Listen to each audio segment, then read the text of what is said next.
La relation entre Moscou et Pékin dans le viseur de Paris.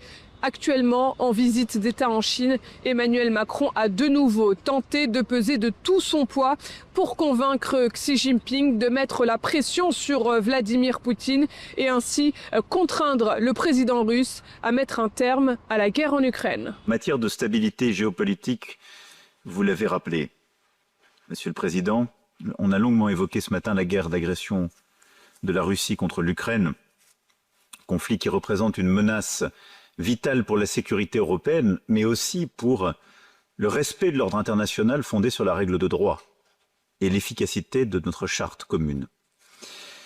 Je crois que nous mesurons l'un et l'autre la gravité de la situation et la nécessité d'avoir une paix en effet robuste et durable. Vous savez combien la France y est engagée et je souhaite que nous puissions renforcer notre coopération dans ce cadre. J'espère que la Chine pourra se joindre à notre appel et à nos efforts pour parvenir dans les meilleurs délais à tout le moins un cessez-le-feu sous la forme d'un moratoire sur les frappes visant les infrastructures critiques.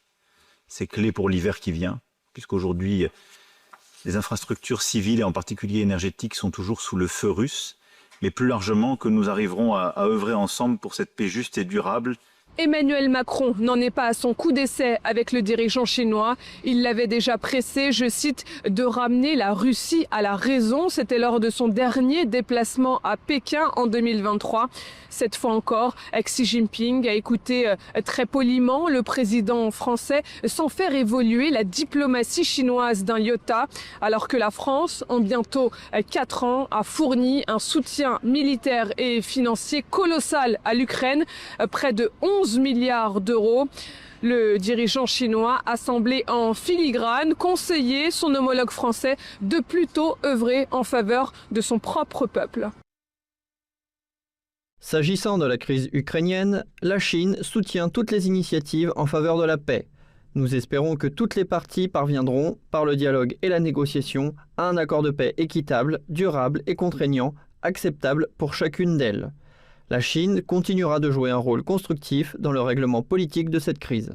Aujourd'hui, le monde connaît des transformations d'une ampleur inédite depuis un siècle qui vont en s'accélérant et l'humanité se retrouve une fois encore à un carrefour. La Chine et la France doivent montrer leur sens des responsabilités, défendre le multilatéralisme, voir à travers le brouillard de l'incertitude et se tenir résolument du bon côté de l'histoire. La Chine est prête à travailler avec la France en gardant toujours à l'esprit les intérêts fondamentaux de nos peuples et les intérêts à long terme de la communauté internationale. Autre enjeu clé de cette visite d'Emmanuel Macron en Chine, le déficit commercial abyssal